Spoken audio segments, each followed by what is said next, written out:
স্কিনত থকা পিগমেন্টেশন, কলা দাগ, ডাৰ্ক স্পট, পিম্পলৰ মাৰ্ক, সানবাৰ্ন, টেনিং যিকোনো দাগ যদি আপোনালোকৰ স্কিনখনত আছে, সেই দাগবোৰ যদি আপোনালোকে দূৰ কৰিব বিচাৰি আছে, দূৰ হোৱা নাই বা কমা নাই, তাৰ কাৰণে আজি মই আপোনালোকলৈ লৈ আহিছো খুব বঢ়িয়া এটা সিম্পল ৰেমেডি, যিটো ৰেমেডি আপোনালোকৰ স্কিনৰ পৰা সেই কলা দাগবোৰ কম কৰিবলৈ, দূৰ কৰিবলৈ বহুত বেছিকৈ সহায় কৰিব। হাই ফ্ৰেন্ডছ, আপোনালোক সকলোকে মোৰ অসমীয়া হোচাপ চেনেলৰ নতুন এটা ভিডিঅ'ৰ মাজলৈ স্বাগতম জনাইছো। আশা ৰাখিছো আপোনালোক সকলো ভালে আছে।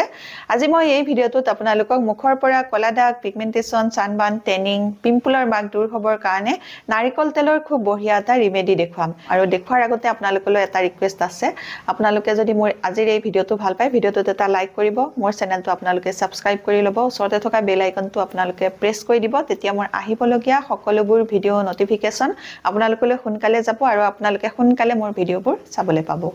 আজিৰ এই নাৰিকল তেলৰ ৰেমেডিটো খুব বঢ়িয়া ৰেমেডি হয়, মোৰ একদম সিক্ৰেট ৰেমেডি, সেইটোকে মই আজি আপোনালোকৰ লগত এতিয়া শ্বেয়াৰ কৰিম। আজিৰ এই ৰেমেডিটোত থাকিব দুটা ষ্টেপ, আপোনালোকে দুইটা ষ্টেপ কৰিব লাগিব।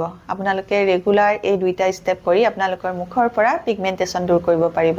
এতিয়া মই আপোনালোকক ফাৰ্ষ্ট ষ্টেপটো দেখুৱাম আৰু এই ফাৰ্ষ্ট ষ্টেপটোত কেনেকৈ কি কৰিব লাগে চাওঁ বলক। এতিয়া মই আপোনালোকক ফাৰ্ষ্ট ষ্টেপটো বনাই দেখুৱাম আৰু ফাৰ্ষ্ট ষ্টেপটো বনাবৰ কাৰণে মই এয়া প্ৰথমে লৈছোঁ আধা চামুচৰ জোখাৰে পিঠাগুড়ি।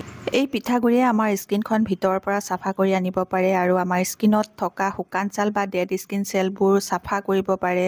পিঠাগুড়িত এণ্টিঅক্সিডেণ্ট গুণ থকা বাবে আমাৰ স্কিনখন বগা কৰিবলৈ সহায় কৰে আৰু আমাৰ স্কিনৰ কলা দাগ দূৰ কৰিবলৈও বহুত বেছিকৈ সহায় কৰে। আৰু পিঠাগুড়িৰ লগতে মই ল'লোঁ আধা চামুচৰ জোখাৰে চেনি। চেনিয়ে আমাৰ স্কিনখন এক্সফলিয়েট কৰিবলৈ সহায় কৰে, হাইড্ৰেট কৰি ৰাখিব পাৰে, স্কিনত থকা দাগ দূৰ কৰিবলৈও সহায় কৰে। দুয়োবিধ বস্তু মিক্স কৰি মই থৈ ল'লোঁ। থৈ লোৱাৰ পাছত এটা বিলাহী দুটুকুৰাকৈ কাটি লৈছোঁ আৰু কাটি লোৱাৰ পাছত মই ডাঙৰ বিলাহী টুকুৰাত এনেকৈ 8-10 টোপালমান নাৰিকল তেল দি লৈছোঁ। ইয়াৰ পিছত কেনেকৈ কি কৰোঁ চাওঁ বলক।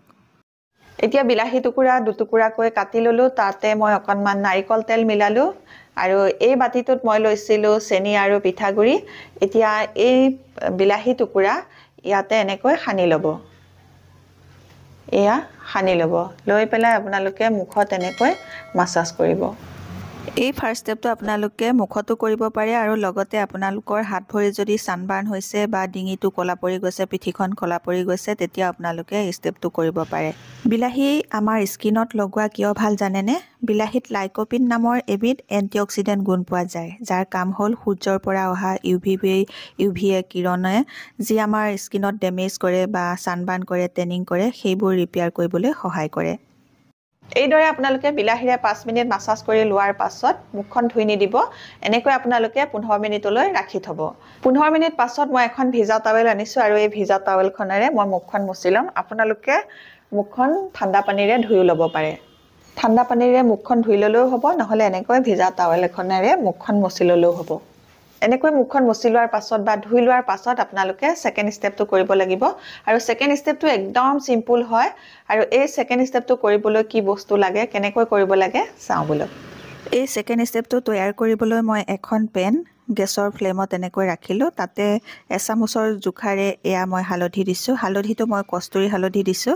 আপোনালোকৰ ঘৰত যদি কস্তুৰী হালধি নাই তেতিয়াহ'লে আপোনালোকে খোৱা হালধিকে দিব পাৰে। মই এচামুচৰ জোখাৰে কস্তুৰী হালধি দি পেলাই অলপ অলপকৈ ভাজি আছোঁ।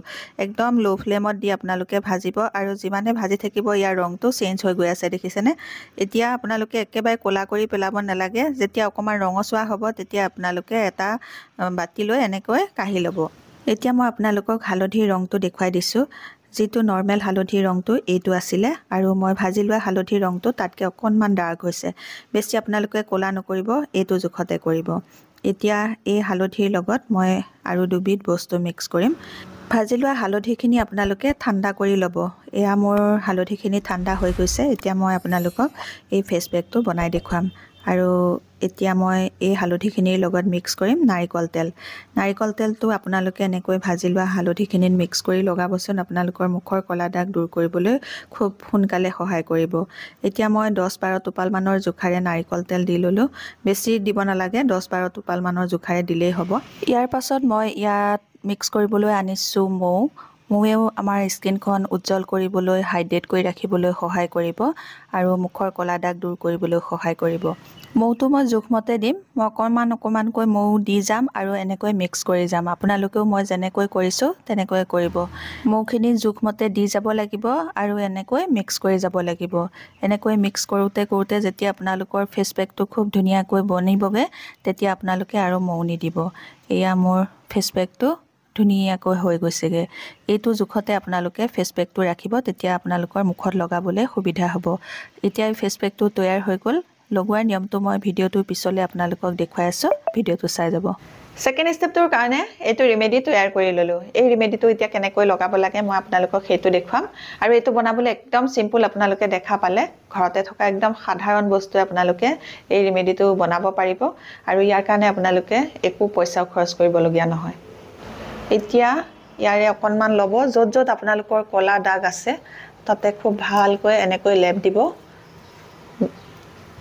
মুখৰ য'ত কলা দাগ আছে আপোনালোকে সেই ঠাইডোখৰতো লগাব পাৰে নহলে আপোনালোকে গোটে মুখখনতো লগাব পাৰে গোটে মুখখনত লগালেও একো প্ৰবলেম নহয় এই ফেচ পেকটো লগাবলে আপোনালোকে অকণমান আঠা পাব কাৰণ ইয়াত মৌ দিয়া হৈছে সেই কাৰণে কলা দাগ বা পিগমেন্টেশন সাধাৰণতে মানুহৰ এই ঠাইডোখৰত থাকে কপালৰ ওপৰত চেলাৰীৰ ওপৰত থাকে দুইখন গালৰ এই ঠাইডোখৰত থাকে আৰু এই থুতৰিত থাকে নাকৰ এইখিনিত থাকে সেই কাৰণে আপোনালোকে সেই ঠাই কিডোখৰত খুব ডাঠকৈ লগাই দিব ফেচ পেকটো আৰু লাহে লাহে লগাব বেছি প্ৰেছাৰ নিদিব আপোনালোকে কাৰণ এই ফেচ পেকটো লগাবলৈ অকমান আঠা টাইপৰ হয় সেই কাৰণে আঠা হোৱাৰ বাবে আপোনালোকৰ মুখত থকা কলা দাগ বা পিগমেন্টেশনৰ দাগবোৰ তুলি লৈ যাবলৈ সহায় কৰিব এনেকৈ আপোনালোকে এই ফেচ পেকটো মুখত লগাই ল'ব 15 মিনিট পাছত আপোনালোকে মুখখন ভালকৈ ঠাণ্ডা পানীৰে ধুই পেলাব ধুই লোৱাৰ পাছত আপোনালোকে অকণমান গোলাপ জল মুখত লগাই ল'ব গোলাপ জল মুখত লগোৱাৰ পাছত আপোনালোকে অকণমান নাৰিকল তেল